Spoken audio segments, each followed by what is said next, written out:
Hello and welcome to Good Deeds. I'm your host, Keith Erickson, and our guest today is Norfolk County Register of Deeds, Bill O'Donnell. Bill, of course, it's always a pleasure to have you on.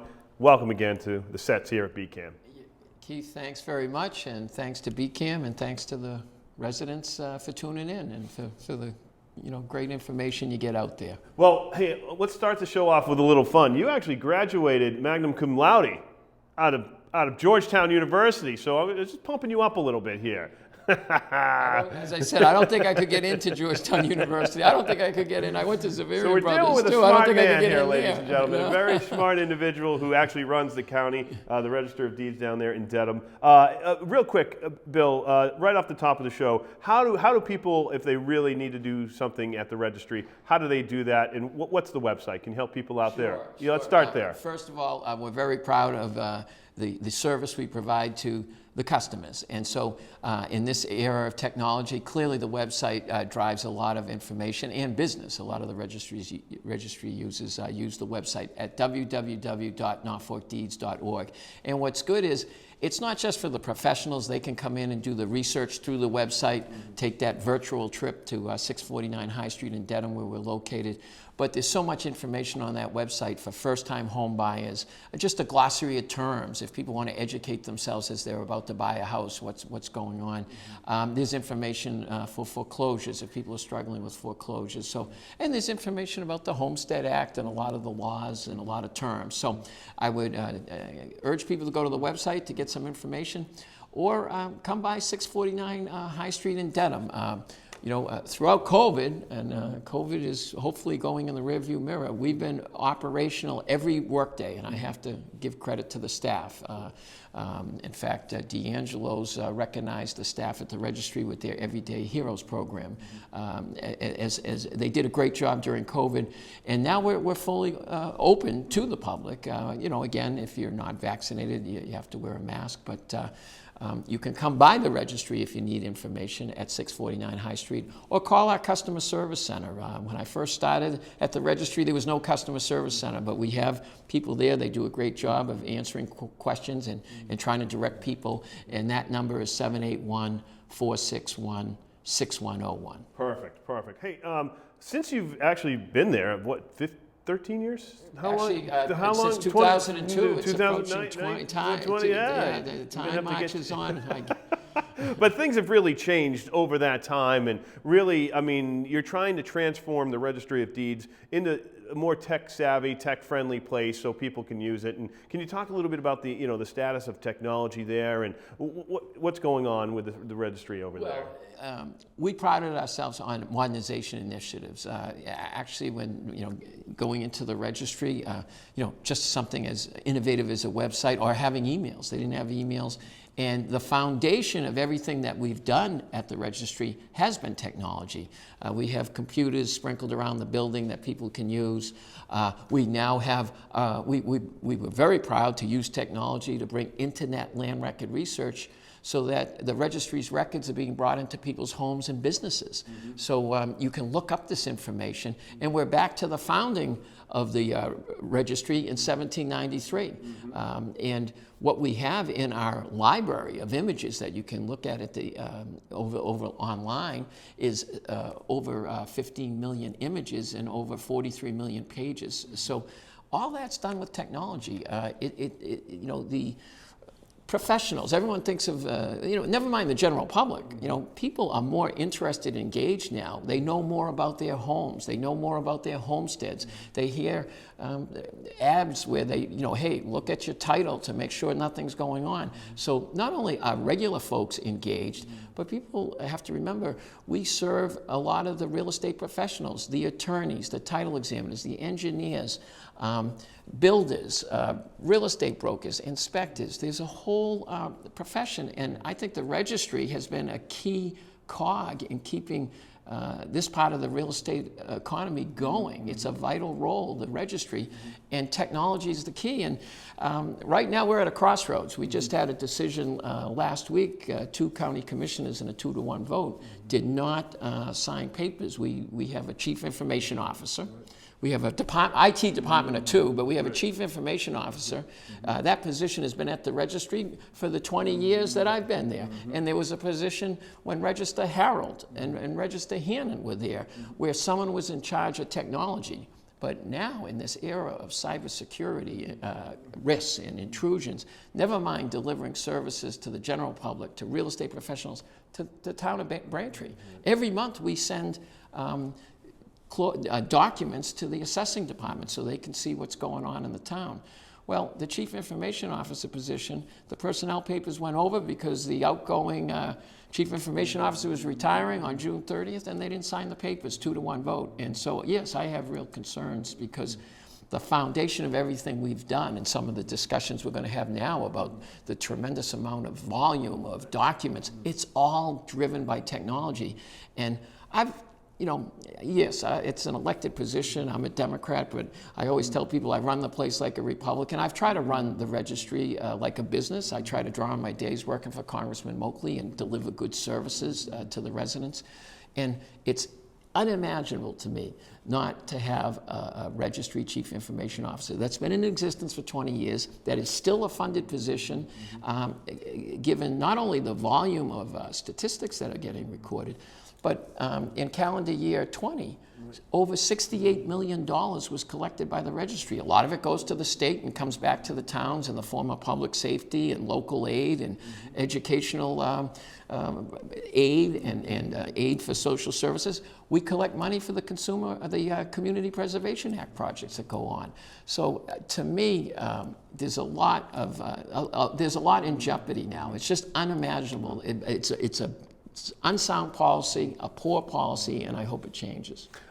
Because you mentioned before the show that you're almost at 200,000, I forget the actual term, but yeah. Documents. Thank you, documents. I couldn't come up with that. I was going to go with you. But documents, and that's the most since 2002, 2003 that you guys are dealing with at the registry, right? It's been tremendously busy. And again, kudos to not only the IT staff, but to the whole staff of working as a team.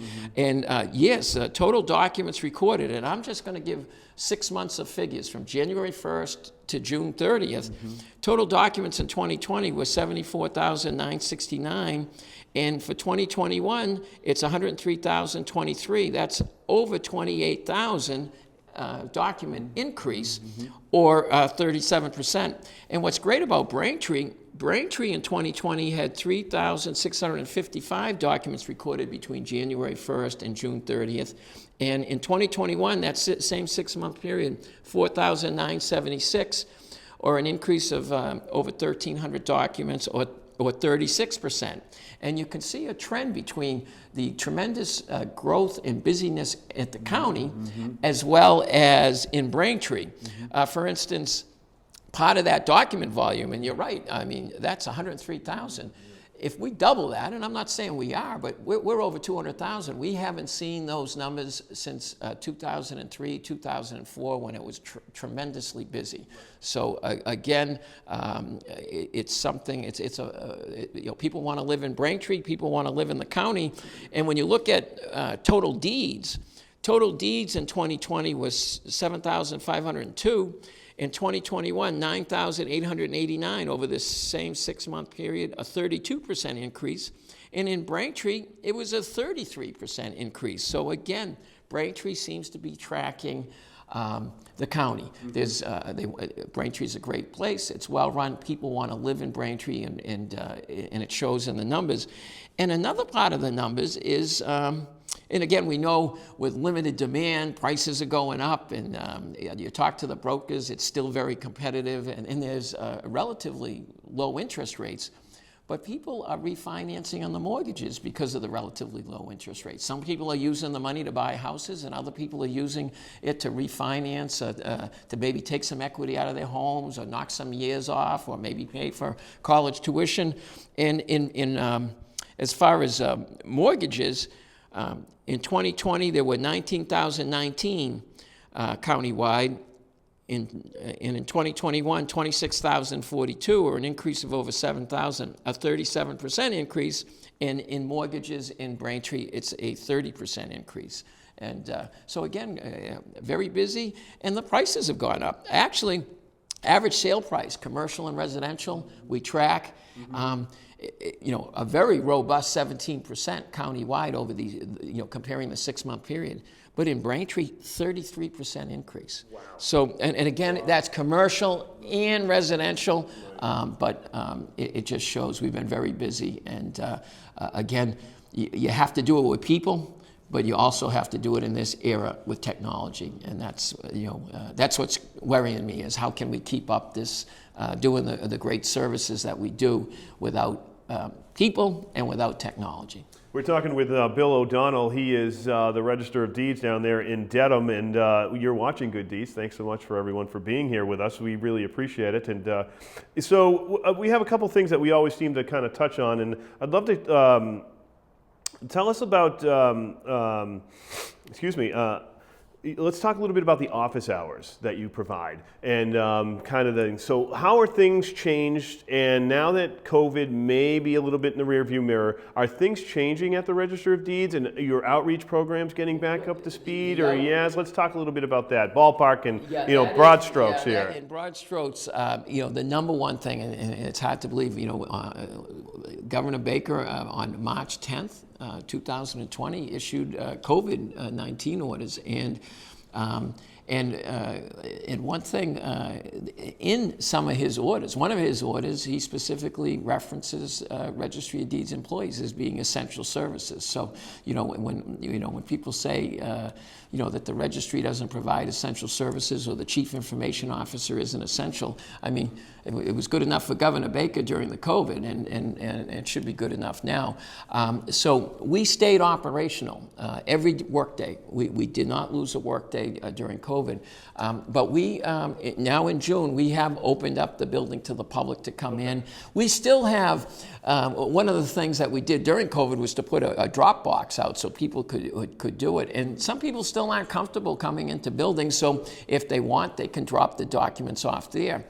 And the other thing that happened during COVID, we got legislation through in 2017 which allowed us to do electronic recording in the land court. And actually the Norfolk Registry of Deeds is one of the few registries, there's 21 around the Commonwealth, that still that records electronically in the land court as well as electronically on the recorded land side. So there's two types of land that come in.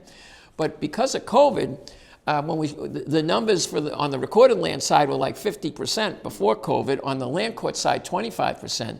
Now they're both, land court 85%, and on the recorded land side, 90%. So a whole new way of doing things where attorneys would do the closing here in Braintree and then transmit, again, all legal, all authorized by the state legislature and federal law, would send the documents in electronically and get recorded. So people are still doing that. So, but people still have the option, and we see more and more people coming in and using the computers and doing that.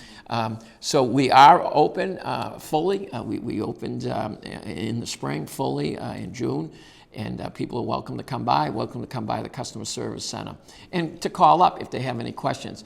At some point, we're still in the process of doing the outreach. We prided ourselves on coming to, the Braintree Town Hall and having office hours, or when we get invited by the Senior Center or other community groups, whether it's the Lions Club, the Rotary, some of the retired groups around, we would go out with our computers. And so we will get back doing that. But right now, we're still dealing, as I said, with, unfortunately, the good things that we did in the registry are being jeopardized with that decision not to sign the personnel papers for a chief information officer. So that's really been the focus right now. But yes, we will be getting back into the outreach and getting, bringing the registry into people's homes and businesses. Good to know. Talk us a little bit about a few specific things. So say if I wanted to, change the deed to somebody else's name or something like that.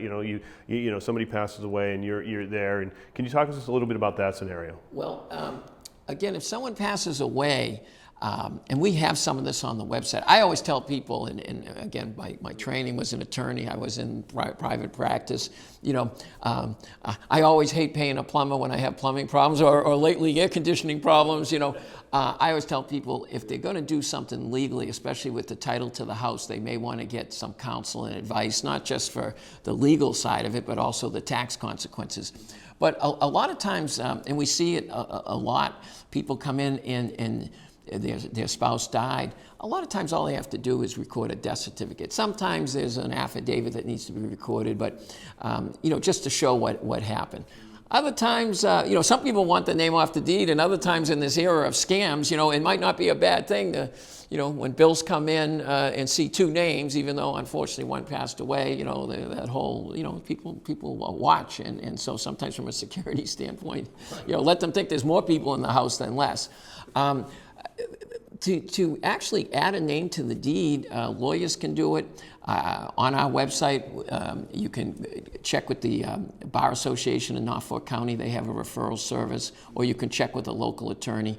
And, to do it, it's not the most complex thing, but it can have complex consequences. So if you want to add a name, that's good, but you should think about it. If I want to add my kid's name, but I get their problems now too. Like now all of a sudden it's an asset of them. So if they're in a car accident, your asset becomes their asset. So there's all kinds of things people should consider. Okay. But we have that information on our website, and certainly I would suggest that they could call their own attorney or reach out to the Bar Association in Norfolk County over in Quincy and try to get some assistance through the lawyer referral service. Perfect. And talk to us a little bit about the Homestead Act. The Homestead, again, that's a Consumer Protection Act. We just mentioned attorneys, and being one, you talk to different attorneys, you get different opinions on anything. That's what I hear from everybody. But I would say 9.9 attorneys out of 10 would say, get a homestead recorded. It's in Chapter 188 of the Massachusetts General Laws, and it allows somebody to record a document on your principal residence. You declare an estate a homestead. And it doesn't, if you're not paying the mortgage, you can get foreclosed on. And again, check our website. We have great partners that if you need help in that regard. If you don't pay taxes here in Braintree can take the property by tax title. So a homestead's not going to beat those type of situations. But it does put a picket fence around other situations where they can't sell or force the sale of your principal residence to satisfy a debt. For instance, maybe you think you have a lot of insurance money on your car insurance, maybe $100,000, but you hit someone and it's a $400,000 case. They're still going to chase you, but they can't force the sale of a home if that homestead is recorded. The good news is if you haven't taken the time to record the homestead, thank you, local legislators. They put in an automatic homestead, but it's only $125,000 worth of protection, and it gets apportioned. To my way of thinking, the homestead by statute is $500,000. I would rather, for a relatively modest filing fee of $36, again, set by the state legislature, I would rather declare my estate a homestead and protect my property. And it's worth noting that at times, and again, the legislature has changed this, but when you refinanced, you terminated your homestead. And a lot of people didn't know that. No one reads the 30 pages of documents that you're signing on the mortgage. And thank your local legislators. They put language in there that said, hey, if that language is in the mortgage, it doesn't terminate your homestead. But you might want to check because the effective date was March 16th, 2011, so you might want to check on either side where you stand. But and the good news about the homestead, if you're lucky enough to own property at 18 years old, there's no age. You're 18 and you own that property, put a homestead on. The legislature defines elderly as 62 and above, and so there are certain elderly homestead protections that you can put on. But it's well worth doing, and it's also been extended, depending on the circumstances, to property and trust. So the Homestead's a great consumer protection act. I remember my parents, they bought a house in Norwood in 1959. They never had a homestead, but I think more and more people, I think the people that put homestead on were the ones that had sophisticated estate planning. Now I think shows like this, information that's out there, people are more attuned that, hey, I can take steps as an individual that maybe your parents couldn't take because they didn't know, they were never made aware of it. So it's great to have a program like this that people should look into the homestead. You can go on our website at www.norfolkdeeds.org, get some information on it, and actually you can download some forms if you're interested. He's Bill O'Donnell. Well, no, we're on a single shot now, so he's Bill O'Donnell. I'm Keith Erickson. You're watching Good Deeds. And Bill, we have a lot to get to actually still in the last 10 minutes of the show, but talk to us a little bit about how you protect the records at the Registry of Deeds. You have stuff going back obviously all the way, 200 years? 200, how many years now? Oh my God, I got to do the math here. 793. We had our 225th celebration in 2018. That's what it was, yeah. And what we've done is this. We still do it the old-fashioned way. We still print books, we have over 39,000 books. When I started, it was book 17,000. So it shows you how busy it's been. And part of it too. How thick are these books? Are they like 600 pages. 600, There's 600 okay, pages, and in okay. fairness, a lot of it is the 30 pages of mortgages and things like that. Yeah. But we've taken steps. Through advances in technology, we've prided ourselves on trying to implement a business continuity plan. And you know what? You could have the best business continuity plan in IT department. We've had our systems tested, and people say it's not a matter of if, it's when you have something wrong. But what we've done is we print the books. So that's one form of protecting the records. By law, we have to microfilm, and we microfilm all the documents, and we send them. They're stored at renovated. One is there's Iron Mountain in Massachusetts and New York that gets stored to. We also have another system off-site where there's a replication of the data that's done instantaneously, and we have tape drive backups that get shipped to a renovated nuclear bunker down in Rhode Island. Wow. That offloads the tapes. So, and we have a disaster recovery office where if something happened to the building at 649 High Street, it would be a struggle, but we have a little office that's set up that we can get up and get running, because again, a key component of the economy is what gets done in the real estate sector, and we believe the registry does play a vital role. So we've taken steps to try to definitely protect the records. But again, those records get protected with technology, and again, that seems to be my theme today. Is that we really got to take a look at that very poor 2-to-1 decision. It's a slap in the face of technology, and I think anyone that is out there running a business or in your own life, you realize technology plays a key role in business, and it's unimaginable not to have and take advantage of the advances in technology, and we do to try to protect our records. We'll switch gears here a little bit. The Notable Land Records project is one of your pet projects that you also instituted under your leadership there down at the Registry of Deeds. Talk to us a little bit about the Notable Land Records. Yes, the Notable Land Records, it was a kind of, I love history, and from 1793 to 1900, the documents were handwritten. So we started just doing the deeds, but we extended it to over 450,000 documents where we transcribed those documents. And then you start realizing the history. There were 4 presidents born here in Norfolk County, so we're seeing the deed from John Adams, the 2nd president, to John Quincy Adams, the 6th president.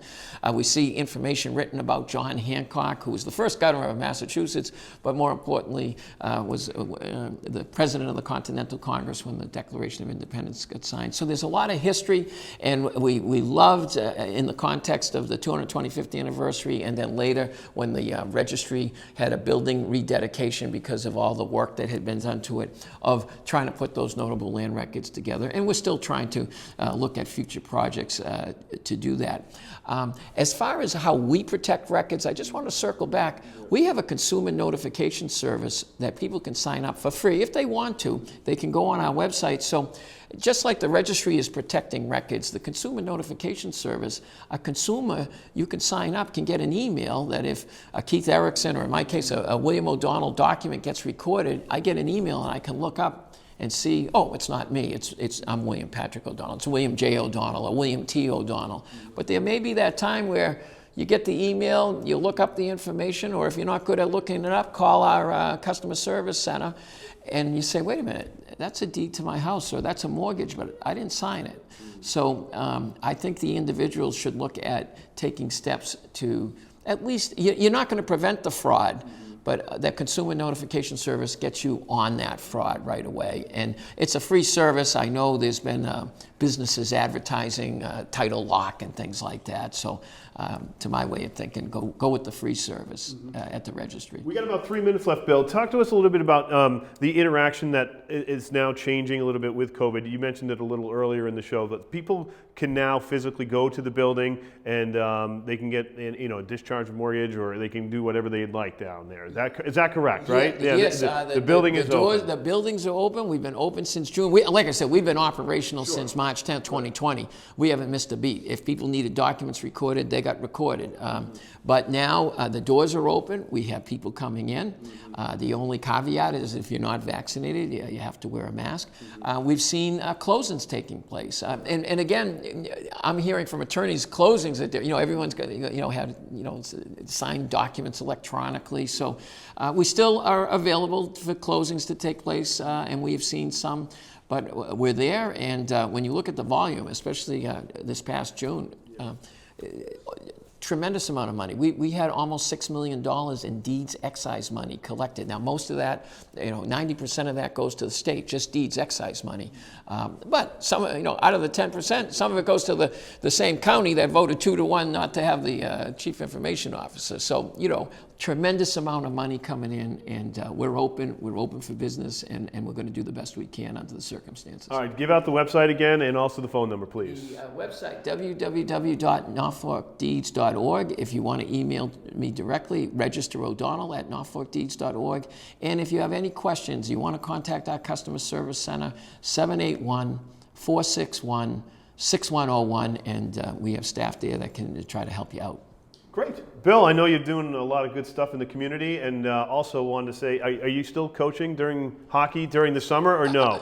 Not during the summer. Okay. And if one thing I learned from COVID, I missed the coaching, and hopefully we'll be back. Okay, very good, very good. He's Bill O'Donnell. I'm Keith Erickson. You've been watching Good Deeds. Until next time, have yourself a great afternoon.